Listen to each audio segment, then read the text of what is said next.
하나님 말씀 에베소서 1장 3절에서 7절 말씀입니다. 신약성경 에베소서 1장 3절에서 7절 말씀.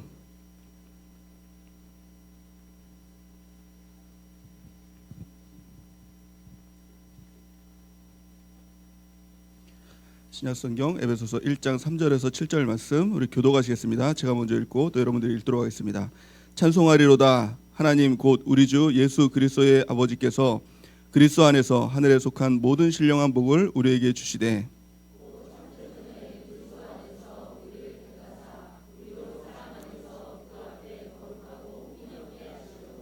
그 기쁘신 뜻대로 우리를 예정하사 예수 그리스도로 말미암아 자기의 아들이 되게 하셨으니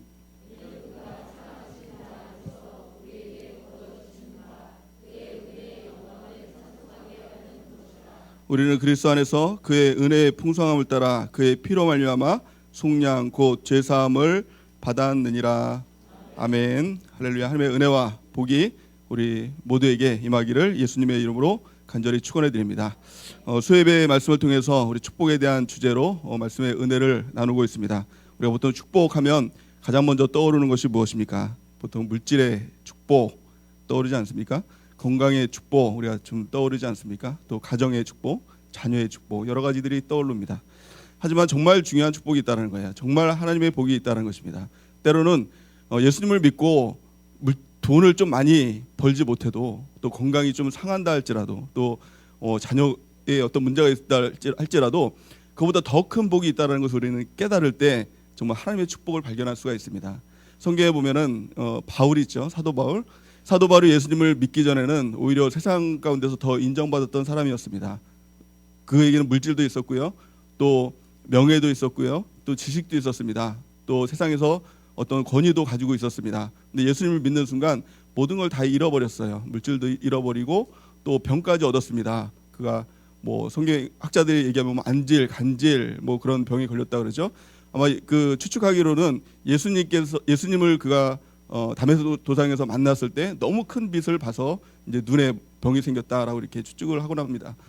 분명한 것은요, 그가 예수님을 믿으면서 또 병을 얻었어요. 또 가난하게 됐죠. 또 뿐만이 아니라 감옥에까지 들어가는 신세가 되었습니다. 근데 오늘 본 말씀을 통해서 에베소 교인들에게 얘기하는 겁니다. 나는 참 복받은 사람이다. 내가 얼마나 복받은 사람인지 아냐? 이 에베소서를 보면은 사도 바울이 감옥에서 에베소 교인들에게 보낸 서신서입니다. 그 서신서예요. 감옥에서 보내면서 감옥에서 이제 서신서를 보내는데 나와 또 여러분들이 얼마나 큰 복을 받은 사람인지 아십니까? 이렇게 얘기하는 거예요. 저 여러분들이 얼마나 큰 복을 받았는지 우리가 깨닫는 은혜가 있기를 바랍니다. 말씀을 통해서 성령의 조명을 통해서 얼마나 큰 복을 받았는지 깨닫기만 한다면 물질 좀 없어도 됩니다. 하나님께서 더해 주시는 복이 있으면 좋겠죠. 물질 축복, 또 가정의 축복, 또 건강의 축복 이것은요 더해 주시는 거예요. 하나님 예수님을 잘 믿으면요 내 영혼이 잘 된 같이 내가 범사에 잘 되고 강건하게 된다라고 말씀하고 있지 않습니까? 영혼이 잘 되면 더해 주시는 거예요. 먼저 그의 나라 의를 구하라. 그러면 이 모든 것을 너에게 어떻게 주신다? 더하여 주시리라 라는 거예요. 정말 중요한 것을 우리가 깨닫기 시작한다면 이 모든 것이 없어도 괜찮지만 하나님께서는 더해 주시는 은혜가 있게 될 줄 믿습니다. 우리가 한번 따라해 보겠습니다. 나는 정말 큰 복을 받은 사람입니다. 나는 정말 놀라운 복을 받은 사람입니다. 그러면 우리가 이 말씀을 통해서 사도 바울이 얼마나 큰 복을 받았기에 저 여러분들이 얼마나 큰 복을 받았기에 야 나는 이렇게 큰 복을 받았나 이보다 더 좋은 복이 없다라고 이렇게 얘기하는지 네 가지로 말씀을 통해서 설명하고 있는데 우리가 좀 이것을 깨닫고 우리가 그 은혜 가운데 살아가는 귀한 축복이 있길 바랍니다. 첫 번째는요 우리 3절 말씀을 같이 한번 읽어보겠습니다. 에베소 1장 3절 말씀 시작. 찬송하리로다. 하나님 곧 우리 주 예수 그리스도의 아버지께서 그리스도 안에서 하늘에 속한 모든 신령한 복을 우리에게 주시되. 아멘. 하늘에 속한 모든 신령한 복을 우리에게 주셨다는 거예요. 하늘에 속한 어떤 복이요? 모든 신령한 복을 우리에게 주셨다는 거예요. 그 신령한 복이 무엇인가?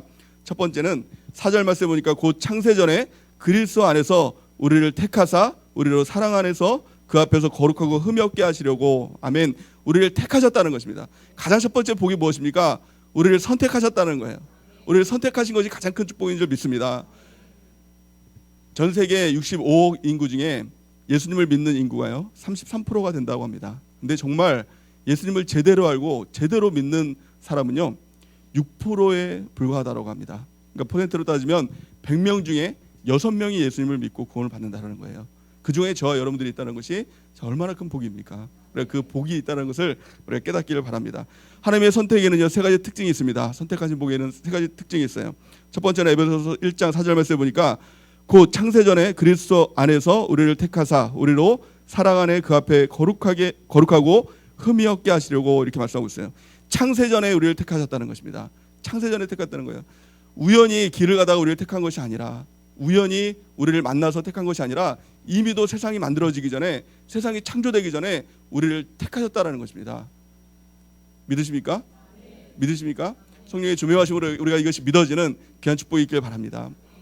우리가 주일날 말씀을 통해서 창세기 말씀을 우리가 깨닫고 있지 않습니까? 그 말씀을 통해서 은혜를 받고 있지 않습니까? 가장 첫날에 빛이 있으라 말씀하셨어요. 근데 그 빛이 있으라 말씀하시기 전에 이미도 우리를 아시고 우리를 택하셔 주셨다라고 성경은 말씀하고 있습니다. 한 이제 커플이 있습니다. 이제 결혼을 앞둔 커플이 있어요.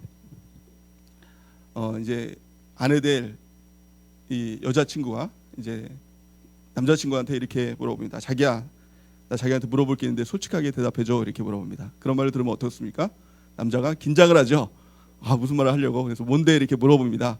그랬더니 정말 솔직하게 얘기해 줘야 돼 라고 이렇게 물어보면서 정말 자기 나 사랑해 이렇게 물어봅니다. 그러면서 이 여자 저 여자 이렇게 대시하다가 안 되니까 나 선택한 거 아니야 이렇게 물어봅니다. 뜨끔하죠. 뜨끔합니다. 그럴 때 남자들이 외쳐야 될 말이 뭐가 있죠? 정신 바짝 차리자 이제 그러면서 이제 대답을 합니다. 무슨 소리야? 나는 자기를 처음 본 그 순간부터 자기를 사랑했어. 그 자기 마음 얻으려고 얼마나 노력을 했는데 겨우 마음 얻었어. 이렇게 얘기를 합니다. 그러면 이제 여자의 마음이 어떻게 됩니까? 풀어지죠. 그래서 알았어 이렇게 얘기하면서 그럴 줄 알았어 이렇게 하면서 이제 정말 자기 날 사랑하는구나 이렇게 이제 마음을 놓게 됩니다. 근데요 하나님도 우리도 마찬가지라는 거예요. 하나님은 이 사람 저 사람 이렇게 예수님 믿어라 하다가 정 안 되니까 야 너나 예수님 믿어라 라고 해서 우리를 택한 것이 아니라는 거예요. 하나님이 우리를 사랑하실 때 태초부터 사랑하셨다는 거예요. 지금 우리의 모습이 비록 연약하고 부족하고 좀 못나고 죄가 있다 할지라도 그게 문제가 되는 것이 아니라는 거예요. 그 이전에 하나님께서는 우리를 창조하시고 만드시기 전에 우리를 사랑하셨다고 성경은 말씀하고 있는 것입니다. 시편 139편 16절 말씀 우리 같이 한번 읽어보겠습니다. 시작. 내 형질이 이루어지기 전에 주의 눈이 보셨으며 나를 위하여 정한 날이 하루도 되기 전에 주의 책에 다 기록되어나이다. 아멘. 이미도 우리의 형질이 이루기 전에 우리를 택하신 그 하나님, 우리가 좀 부족하더라도 우리가 못나더라도 그러게 우리를 더 사랑하시고 그러게 우리를 포기하실 수 없는 하나님 것을 우리가 믿는 은혜가 있길 바랍니다. 두 번째 하나님의 선택에는요, 두 번째 특징은 기쁘신 뜻대로 우리를 예정하셨다는 거예요. 에베소서 1장 5절 말씀 우리 같이 한번 읽어보겠습니다. 시작. 그 기쁘신 뜻대로 우리를 예정하사 예수 그리스도로 말미암아 자기의 아들들이 되게 하셨으니 아멘. 5절까지 5절 말씀. 기쁘신 뜻대로 더 쉬운 말로 이렇게 표현하자면 하나님이 좋아서 우리를 선택하셨다는 거예요. 억지로 선택한 것이 아니라 좋아서 하나님의 결정대로 하나님 마음대로 우리를 선택하셨다고 성경은 말씀하고 있는 것입니다. 에베소 1장 11절 말씀 보니까 모든 일을 그의 뜻에 결정대로 일하시는 그의 계획을 따라 우리가 예정을 입어 그 안에서 기업이 되었으니 이렇게 말씀하고 있어요. 모든 일을 그의 뜻의 결정대로 하셨다는 거예요. 전적인 그의 결정이라는 것입니다. 하나님께서 우리에게 자유의지를 주셨습니다. 그럼에도 불구하고 그 자유의지대로 내가 너를 선택할까 말까 이렇게 물어본 것이 아니라 전적으로 선택하신 거예요. 전적인 하나님의 결정이라는 거예요. 만약에 우리의 자유의지대로 선택하셨다면 그것이 더 걱정 아닙니까? 우리가 만약에 정말 하나님께 선택할까라고 할 때 우리 종종 이렇게 얘기할 수도 있어요. 한 70 정도 되면 더 내 마음대로 살아보다가 더 나중에 내가 예수님 믿을게요 라고 이렇게 할 수 있지 않습니까? 하지만요 하나님은 전적으로 우리를 선택하셨던 것이 너무나 큰 은혜인 줄 믿습니다. 요한복음 6장 44절 말씀 우리 같이 한번 읽어보겠습니다. 시작. 나를 보내신 아버지께서 이끌지 아니하시면 아무도 내게 올 수 없으니 오는 그를 내가 마지막 날에 다시 살리리라. 아멘. 우리가 예수님을 믿을 때 종종 이렇게 생각할 수 있습니다. 내가 알아서 교회를 나왔지, 내가 알아서 예수님을 믿었지라고 생각할 수 있어요. 근데 이것은요, 대단한 큰 교만입니다. 내가 예수님을 믿은 것이 아니라 예수님이 나를 믿어주신 것입니다. 그러게 나를 불러주셨어요. 하나님께서 불러주시지 아니하면 누구도 이 자리에 있을 사람이 없다라는 거예요. 이것이 큰 은혜 아닙니까? 이것이 큰 복 아닙니까? 전적으로 나를 택하여 주시고, 창세전에 나를 택하여 주시고, 나를 불러주신 하나님, 나를 선택해 주신 하나님, 이것이 우리에게 놀라운 하나님의 복인 줄 믿습니다. 세 번째 그 선택의 특징은요, 에베소서 1장 3절에 4절 말씀 보니까 그리스도 안에서 우리를 선택해 주셨다는 것입니다. 그리스도 안에서. 에베소서 말씀을 보면은 34번씩이나 그리스도 안에서라는 말이 있어요. 그리스도 안에서 이런 말이 있습니다. 그리스도 안에서라는 말이 무슨 뜻이냐면, 하나님께서 우리를 태초에 선택을 하셨습니다. 그럴 때 내가 이 김동규 이를 선택할까? 내가 서점수 이를 선택할까? 라고 할 때 그리스도 예수님께서 이렇게 말씀하셨다는 것입니다. 예, 선택하세요. 내가 책임질게요. 제가 책임지고 변화시킬게요. 구원받을 수 있도록 죄를 다 씻을게요. 선택하세요, 아버지라고 말씀해 주셨다는 것이에요. 이것이 그리스도 안에서 우리를 선택해 주셨다는 것입니다. 그래서 우리는 선택받았습니다. 예수님께서 우리를 보증해 주셨다는 것입니다. 이것이 얼마나 큰 은혜고 복입니까? 그렇다면 우리가 선택받았는지 안 받았는지 잘 모르잖아요. 종종 우리가 예수님을 믿다가도 내가 택함을 받았나? 라고 생각하시는 분이 있어요. 종종 우리 중에서 그런 분이 있지 않습니까?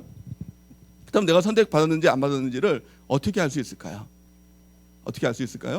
성경을 보니까 단 한 가지로 알 수 있다는 것입니다. 그것이 뭐냐면 믿음이라는 거예요. 하나님이 믿어지는 건, 예수님이 하나님의 아들이라는 것이 믿어지는 건, 예수님께서 2000년 전에 나를 위해서 십자가에 달려 돌아가셨다는 것이 믿어지는 것, 이것이 선택받았다는 증거가 된다는 것입니다. 로마서 10장 10절 말씀에 보면 뭐라고 말씀하고 있습니까? 우리 같이 한번 읽어보겠습니다. 시작. 사람이 마음으로 믿어 의에 이르고 입으로 시인하여 구원에 이르느니라. 아멘. 구원받은 증거가 무엇입니까? 마음으로 믿는 거예요. 이것은 의지적인 행위가 아닙니다. 마음으로 믿어야지 한다고 해서 믿어집니까? 하나님을 믿어야지, 예수님을 믿어야지 한다고 해서 믿어지는 게 아니라, 하나님께서 나에게 믿음을 주셔서 그것이 믿어진다는 거예요.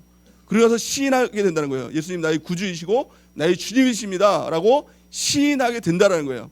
내가 의지적으로 시인하는 것이 아니라 그것이 되는 거예요. 되는데 얼마만큼 되느냐? 누구 앞에서도 그것이 시인이 된다는 거예요. 그냥 우리 한번 이 시인을 한번 해볼까요? 예수님 믿으시죠? 믿습니까? 예수님 믿으시죠? 그때 우리가 시인 한번 해보겠습니다. 예수 내 구주, 예수 내 주님. 아멘. 이거 정말 믿어주셔서 시인하셨죠? 그것이 우리가 구원받은 그것이 증거가 된다는 거예요. 뿐만이 아니라 우리가 예수님을 다 믿는 사람 앞에서 이것이 시인하는 것이 아니라, 예수님을 믿지 않는 사람들 앞에서 이것이 시인이 되어야 된다는 것입니다. 믿지 않는 남편 앞에서도 예수님이 나의 구주이시고 나의 주님이십니다라는 시인의 고백이 있어야 된다는 것입니다. 근데 이 로마서 이 말씀을 보면은, 이 말씀의 역사적인 배경을 보면은, 이 시인이라는 것이 얼마나 놀라운 것인지 몰라요. 이것이 얼마나 무서운 건지도 몰라요. 왜냐하면은 이 당시 때 이 시인을 하게 되면 다 처형을 당했습니다.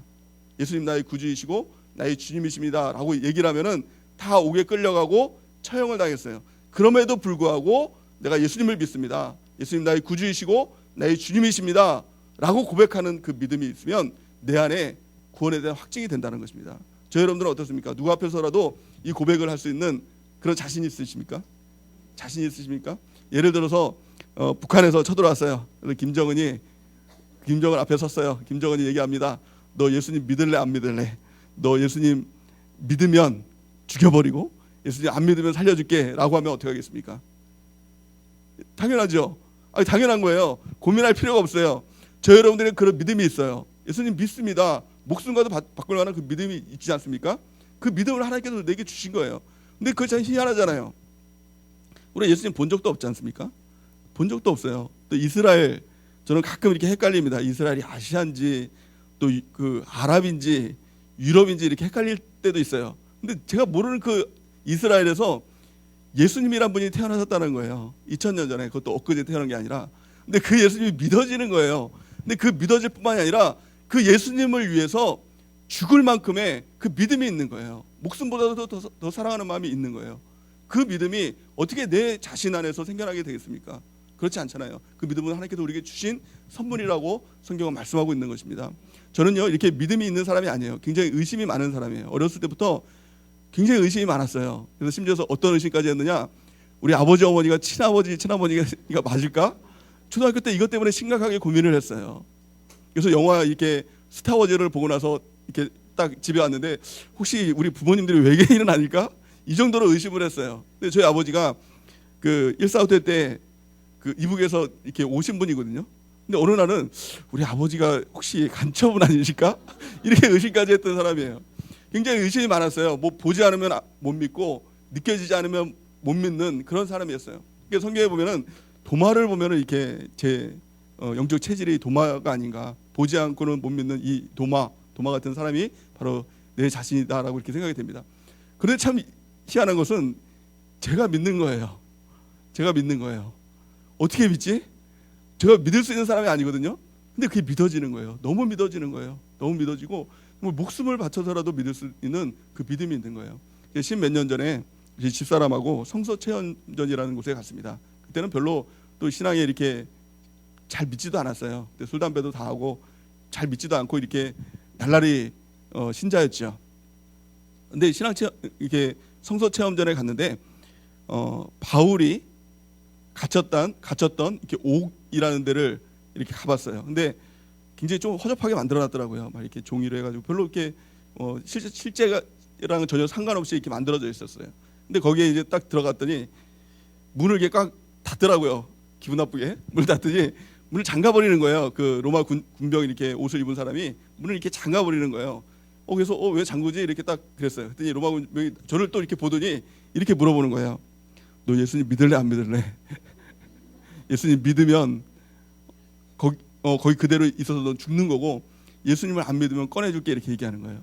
근데 저는 별로 이렇게 신앙이 안 좋았거든요. 그럼에도 불구하고 이렇게 얘기했어요. 그래도 저 예수님 믿을래요 이렇게 얘기했어요. 근데 제가 그 얘기를 하는 순간에 은혜를 받아버렸어요. 제가 한 말에 은혜를 받아가지고 울컥하는 거예요. 그게 뭐라고? 울컥하는 거예요. 눈물이 막 이렇게 나는 거예요. 그러면서 정말 감사했어요. 하나님 앞에. 저는 정말 아무것도 아닌 신앙이었는데 너무 부족한 신앙인데 그런 믿음이 내 안에 있구나. 실제로 그런 상황일지라도 저는 그런 고백을 할 수 있을 것 같았어요. 근데 정말요, 하나님께서 우리 가운데 그 믿음을 주셨다는 거예요. 그 믿음이 있어요. 지금 보기에는 좀 날라리 집사님인 것 같고 뭐 술 담배 다 하는 우리 남편 집사님인 것 같지만 하나님께서 그 안에 믿음을 주셨기에 하나님의 선물이 있기에 이것이 감사한 것입니다.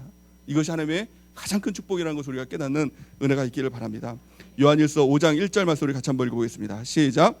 예수께서 그리스도이심을 믿는 자마다 아버지께로부터 난 자니 또한 낳으신 이를 사랑하는 자마다 그에게서 난 자를 사랑하느니라. 아멘. 예수께서 그리스도이심을 믿는 자마다 하나님께로부터 난 자라는 거예요. 우리가 예수를 믿는 거 이것은요 내 의지로 믿는 거 아닙니다. 하나님께서 나를 믿게 하시고 믿음 주셔서 믿는 거예요. 에베소서 2장 8절 말씀 우리 같이 한번 읽어보겠습니다. 시작. 너희는 그 은혜에 의하여 믿음으로 말미암아 구원을 받았으니 이것은 너희에게서 난 것이 아니요 하나님의 선물이라.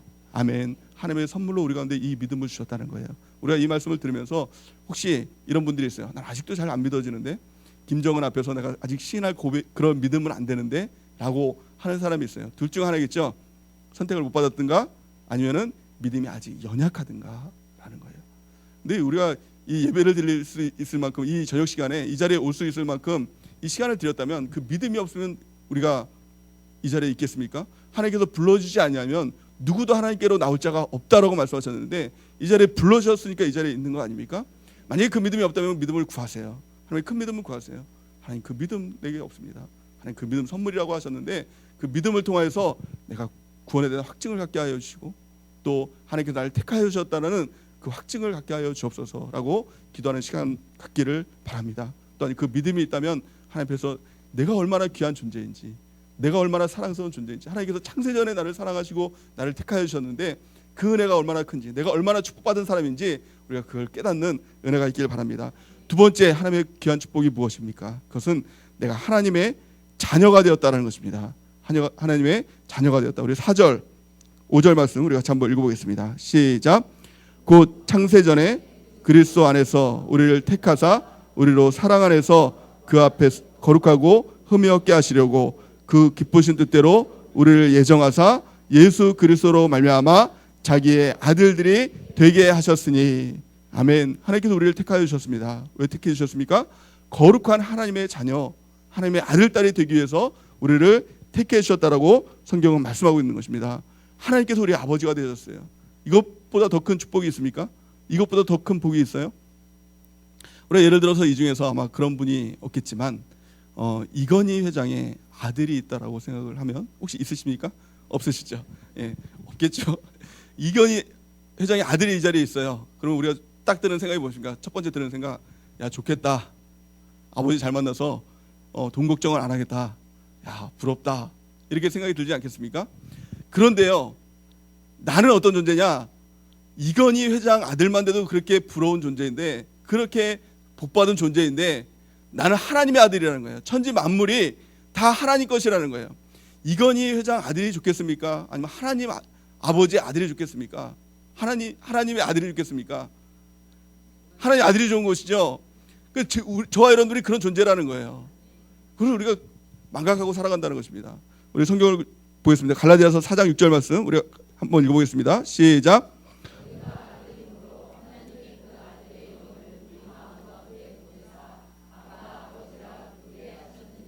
아멘. 너희가 아들임으로 아빠 아버지라고 부르게 하셨느니라. 그냥 아버지가 아니라 아빠 아버지라. 그만큼 친밀한 아버지로 우리를 부르게 하셨다는 것입니다. 로마서 8장 15절 말씀 시작. 너희는 다시 무서워하는 종의 영을 받지 아니하고 양자의 영을 받았으므로 우리가 아빠 아버지라고 부르짖느니라. 아멘. 우리에게 가장 중요한 것은 무엇입니까? 하나님을 아버지로 보는 거예요. 하나님을 아버지로. 우리가 기도하면 하나님께서 응답을 주십니다. 믿습니까? 하나님께서 우리를 포기하지 않으십니다. 믿습니까? 우리가 어떤 부족함이 있을지라도, 어떤 연약함이 있을지라도, 또 죄 가운데 있을지라도 우리 하나님은 절대로 우리를 포기하지 않으세요. 또 하나님께서 우리의 기도에 민감하게 응답하세요. 그 우리의 기도를 다 들어주세요. 왜 그럴까요? 왜 그럴까요? 정답은 단 하나밖에 없어요. 아버지니까 그런 거예요. 다른 이유는 없어요. 아버지니까 그러는 거예요. 아버지니까 우리를 포기하지 못하시는 거예요. 아버지니까 우리를 놓지 못하시는 거예요. 아버지니까 우리가 하나님께 기도하면 그 음성을 들어주시는 거예요. 하나님 우리 아버지라는 것을 깨닫는 것, 이것이 얼마나 큰 축복인지 몰라요. 하나님 우리 아버지십니다. 우리 한번 따라해 보겠습니다. 하나님이 우리 아버지십니다. 하나님은요 천지 만물을 지으신 하나님이시죠. 전지전능한 하나님이시죠. 그 하나님이 우리 아버지가 되어준다는 거예요. 누가복음 11장 9절에서 10절 말씀 같이 한번 읽어볼게요. 시작. 내가 또 너희에게 이르노라. 구하라 그러면 너희에게 주실 것이요 찾으라 그러면 너희에게 문을 두드리라 그러면 너희에게 열릴 것이니 구하는 이마다 받을 것이요 찾는 이가 찾을 것이요 두드리는 이에게 열릴 것이니라. 너희 중에 아비된 자 누가 아들이 생선을 달라 하면 생선 대신에 뱀을 주며 알을 달라 하면 너희가 악할지라도 좋은 것을 자식에게 줄 줄 알거든. 하물며 너희 천부께서 성령을 주시지 않겠느냐 하시니라. 아멘. 그 하나님께서 우리에게 뭐라고 말씀하고 있습니까? 구하라, 찾으라, 문을 두드리라. 그러면 너에게 줄 것이라고 얘기하고 있습니다. 아니 그 세상 아버지도 아들에게 좋은 거 주는데 누가 하늘 아버지께서 생선을 달라 하는데 뱀을 줄 사람이 누가 있겠느냐? 없다라는 것입니다. 구하면 주시겠다는 거예요. 뭘 주시겠다고요? 성령을 주시겠다는 거예요. 성령을 주시겠다는 거예요. 우리가 이걸 보면서 야 그러면 구하면은 무조건 다 성령 주시느냐? 그게 아니라 가장 좋은 거 주시겠다는 거예요. 가장 좋은 성령을 주시겠다는 것입니다. 그래서 좀 추운 것 같은데요. 이거 에어컨을 좀 꺼주셨으면 좋겠습니다. 추우시죠? 네. 하나님께서 우리가 구하면은 가장 좋은 성령을 주시겠다는 거예요. 하물며 가장 좋은 성령을 주시겠는데 하나님께서 물질의 복은 안 주시겠냐는 것입니다. 건강의 복은 안 주시겠냐는 거예요. 하나님께서 모든 것을 더해 주시겠다라는 거예요. 그 이유는 단 한 가지죠. 왜 그렇습니까? 아버지니까. 예수님께서 우리에게 기도를 가르쳐 주셨습니다. 가르쳐 주신 기도가 무엇이죠? 주기도문입니다. 주기도문의 핵심이 무엇일까요? 주기도문 핵심 하늘에 계신 우리 아버지여라는 거예요. 우리가 누구에게 기도합니까? 우리는 기도하면서 종종 하늘에 계신 아버지께 기도해야 되는데 아버지 하나님께 기도해야 되는데 아저씨 하나님한테 기도해요. 너무 멀리 있는 하나님한테 기도해요.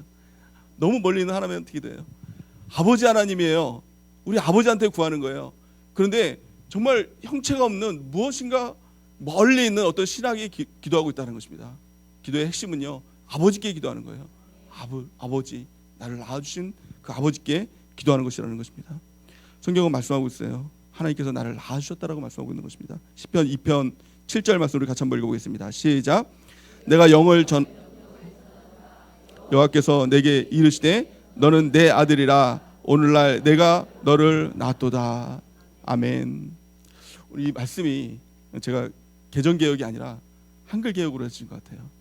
그렇지 않습니까? 말이 제가 읽는 거랑 좀 틀린 것 같습니다. 그렇지 않습니까? 다음에는 좀 이렇게 잘해 주셨으면 좋겠습니다. 예. 시편 2편 7절 말씀에 보니까 내가 영을 전하노라 여호와께서 내게 이르시되 너는 내 아들이라 오늘날 내가 너를 낳았도다. 이렇게 말씀하고 있어요. 하나님께서 우리를 낳으셨다는 거예요. 그냥 하나님께서 길을 가다가 그냥 이렇게 주순 아들이 아니라 내가 너를 낳았다라는 거예요. 해산의 그 고통으로 낳았다라는 거예요. 우리가 자녀가 있지 않습니까? 자녀가 있어요. 근데 그 자녀를 아버지와 어머니 중에서 누가 더 그 자녀를 더 사랑하느냐? 아버지께는 좀 죄송하지만요, 어머니가 더 사랑해요. 어머니가 그 자녀에 대한 애틋한 마음이 있어요. 그 이유를 보니까 어머니는요, 자녀를 낳았어요. 해산의 그 고통으로 낳았어요. 내가 배가 아파서 낳았어요. 그래서 그 자녀에 대한 특별한 애정이 있어요. 아버지도 물론 사랑하겠죠. 근데요, 어머니 사랑을 따라갈 수는 없어요. 저도 아버지지만 또 아버지한테 죄송하지만 어머니들은요, 그 마음이 있는 거예요. 근데 하나님께서 뭐라고 말씀하고 있습니까? 내가 너를 주어서 길렀다라고 말씀하고 있지 않아요. 내가 너를 낳았다라고 말씀하고 있어요. 해산의 그 고통으로 낳았다라고 성경은 말씀하고 있는 것입니다. 해산의 그 고통이 무엇입니까? 십자가의 해산의 그 고통으로 우리를 낳아주신 줄 믿습니다. 예수님께서 십자가에 달려 돌아가시면서 그 아픔을 통하여서 우리를 낳아주셨다는 거예요. 그렇기 때문에 우리를 포기하실 수 없는 거예요. 저 여러분들은요, 하나님의 자녀입니다. 하나님께서 낳아주신 거예요. 주워 기르는 것이 아니라 낳아주셨다는 것입니다. 그 하나님께서 뭐라고 말씀하고 있습니까? 시편 2편 8절에서 9절 말씀 보니까 내게 구하라 내가 열방을 유업으로 주리니 내 소유가 땅끝까지 이르리로다. 내가 철장으로 저희를 깨뜨리며 질그릇같이 부수시리로다 하시노라. 아멘. 하나님께서 뭐라고 말씀하고 있습니까? 아버지인 하나님께서 뭐라고 말씀하십니까? 너는 내게 구하라는 거예요. 구하라라는 거예요. 내가 열방을 유업으로 주고 내 소유가 땅끝까지 이르리로다 라고 말씀하고 있는 것입니다. 또 악한 마귀가 도전할지라도 내가 철장으로 저희를 깨뜨리며 질그릇같이 부수리라 하시도다. 하나님의 말씀입니다. 내가 너를 낳았도다라고 말씀하시면서 너는 내게 구하라라고 말씀하고 있는 거예요. 하나님께서 아버지십니다. 이것보다 더 귀한 축복이 어디 있습니까? 우리가 이것을 믿는다면 하나님께 구하는 은혜가 있길 바랍니다. 열방을 유업으로 주겠다는 거예요. 단지 돈 몇 푼 주는 것이 아닙니다. 열방을 주시겠다는 것입니다. 우리가 돈이 없을 때 하나님 앞에 구합니다. 하나님 물질의 복을 주세요 라고 이렇게 구하지요. 또 몸이 아프면 병에 걸렸으면 하나님 이 병을 낫게 해주세요 라고 이렇게 구합니다. 그런데 물질을 구할 때 물질 주는 거, 채워지는 거, 이거 하나님의 축복일 수 있습니다. 그런데 이것은 2차원적인 하나님의 축복이에요. 2차원적인 축복입니다. 이것보다 더 큰 축복이 무엇입니까? 또 우리가 병에 걸렸을 때 하나님 병 고쳐주세요 라고 하면 병 고쳐집니다. 이것도 하나님의 큰 축복이에요. 근데 이것보다 더 큰 축복이 무엇일까요? 예를 들어서 이건희 회장의 아들이 있어요. 그렇죠? 아까부터 이건희 회장 아들 이 비유를 자꾸 드는데 이건희 회장 아들이 있어요. 돈이 없어요. 그래서 아버지한테 아버지 저 돈 1억만 주세요 라고 합니다. 근데 아버지가 1억 주고 끝나는 거, 이것도 축복일 수 있죠. 근데 이건희 회장이 분명히 이렇게 얘기할 거예요. 야, 네가 누군지 알아? 네 아버지가 이건희야. 너는 이건희 회장의 아들이야. 이렇게 얘기할 겁니다. 하나님의 응답도 마찬가지입니다. 하나님께 물질의 복을 구해요. 근데 하나님은요, 물질 주는 것만으로 끝나지 않습니다. 이거는 2차원적인 거예요. 2차원적인 겁니다. 이것은 큰 축복이 아닙니다. 하나님은 분명히 이렇게 말씀하십니다. 너는 내 아들이야. 이렇게 말씀하세요. 너는 내 아들이야. 내가 아버지야. 너의 아버지야 라고 이렇게 말씀하시는 거예요. 우리가 그 음성을 들을 때 우리는 담대함이 생깁니다. 물질의 복, 이것은요, 차원이 틀린 것입니다. 하나님이 내 아버지라니까요. 우리가 이것을 깨달을 때 우리 가운데 담대함 가운데 이 땅을 살아가게 될 줄을 믿습니다. 우리가 그냥 기도하지 마십시오. 우리가 기도할 때도 그냥 기도하지 마세요. 그냥 내가 원하는 것 그냥 누구한테 얘기하듯 구하지 마십시오. 우리는요, 아버지께 구하는 거예요. 아버지 하나님께 구하는 것이라는 것입니다. 아버지, 하늘에 계신 우리 아버지요 라고 기도하는 은혜가 있기를 예수님의 이름으로 축원해 드립니다. 또한 세 번째 축복이 무엇입니까? 세 번째 축복은요, 예배드리는 자가 되었다는 것입니다. 우리 에베소서 1장 6절 말씀 한번 같이 한번 읽어보겠습니다. 시작. 이는 그가 사랑하시는 자 안에서 우리에게 거저 주시는 바 그의 은혜의 영광을 찬송하게 하려는 것이라. 아멘. 하나님께서 사랑하는 자 안에서 우리를 거저 주시는 바 그의 은혜의 영광을 찬송하는 자가 되게 하려 하심이라 이렇게 말씀하고 있습니다. 하나님께서 왜 우리를 택해 주셨느냐, 왜 우리를 아들이라고 이렇게 칭해 주시고 우리를 낳았다라고 이렇게 말씀하고 있느냐, 그 목적이 무엇입니까? 예배드리는 자가 되기 위해서 우리를 불러주시고 또 우리를 택해 주시고 또 아들 삼아 주셨다는 것입니다. 예배가 축복입니다. 우리 한번 따라해 보겠습니다. 예배가 축복입니다. 우리가 그냥 예배드리니까 이게 좀 아무것도 아닌 것 같지요. 근데 우리가 예배드릴 수 있다는 것, 이것이 너무나도 귀한 복입니다. 많은 사람들이 이 땅 위에서 많은 사람들이 예배를 드리길 원하지만 예배 못 드리는 그 나라에 태어나서 못 드리는 사람들이 또 얼마나 많습니까? 또 우리나라에서도요, 예배 드릴 수 있는 이 환경이 됨에도 불구하고 그 마음이 예배 드리고 싶은 마음이 없다라는 것, 이것이 비극 아닙니까? 근데 하나님께서 우리 가운데 그 마음을 주셨잖아요. 예배에 대한 마음을 주셔서 이 자리에 온 것 아닙니까? 예배 드리고 싶다는 마음을 주셨다는 것, 이것이 얼마나 큰 축복입니까? 예배는요, 하나님과의 만남이에요. 그 만남에 대한 갈망을 주셨다는 것, 이것보다 더 큰 축복은 없는 줄 믿습니다. 우리가 정말 그 축복이 무엇입니까? 예배를 사모하는 마음이에요. 주일을 사모하고 하나님을 만날 것을 사모하는 그 마음, 또 수요일을 사모해서 하나님을 만날 것을 사모하는 마음, 또 셀레베를 사모해서 하나님을 만날 것, 하나님과 교제할 것을 그 기대하는 그 마음이 우리 가운데 있지 않습니까? 그 마음이 있다는 것은 축복입니다. 또 우리 중에서는 또 그 마음이 없는 분도 있지 않습니까? 그 마음이 없는데도 이 자리에 왔다는 것, 이게 기적 아닙니까? 이게 큰 축복 아닙니까? 이것이 하나님의 축복이에요. 예배가 복입니다. 예배가 복입니다. 우리가 이것을 깨닫는 귀한 축복이 우리 가운데 있기를 예수님의 이름으로 간절히 축원해야 됩니다. 요한복음 4장 23절 말씀에 보니까 아버지께 참되게 예배하는 자들은 영과 진리로 예배할 때가 오나니 곧 이때라. 아버지께서는 자기에게 이렇게 예배하는 자들을 찾으시느니라. 아멘. 영과 진리로 예배하는 자들을 하나님께서 찾아주신다는 거예요. 우리를 만나주신다는 거예요. 하나님과의 만남, 이것이 얼마나 큰 축복입니까? 저 여러분들이 예배를 평생 예배를 사모하는 은혜가 있기를 바랍니다. 그래서 예배를 위한 삶, 예배로 인한 삶 살아가는 은혜가 있기를 예수님의 이름으로 축원해야 됩니다. 네 번째 하나님의 복이 무엇입니까? 에베소서 1장 7절 말씀 같이 한번 읽어보겠습니다. 시작. 우리는 그리스도 안에서 그의 은혜의 풍성함을 따라 그의 피로 말미암아 속량 곧 죄사함을 받았느니라. 아멘. 하나님께서 우리의 죄를 씻어주셨다는 거예요. 믿습니까? 우리가 그 주일날 말씀을 통해서, 오후 말씀을 통해서 깨끗한 만큼 우리가 영적 강성함을 갖게 된다라고 말씀을 통해서 우리가 배웠습니다. 근데 우리가 깨끗해지는 건 우리의 의지로 절대 깨끗해지지 못합니다. 우리의 결단으로 우리가 깨끗해져야지라고 해서 깨끗해지는 사람 한 사람도 없습니다. 그런데 예수님께서 피를 흘려주시고 십자가에서 피를 흘려주셔서 우리를 깨끗하게 씻어 주셨다는 것입니다. 7절 말씀 다시 한번 우리 읽어보겠습니다. 시작.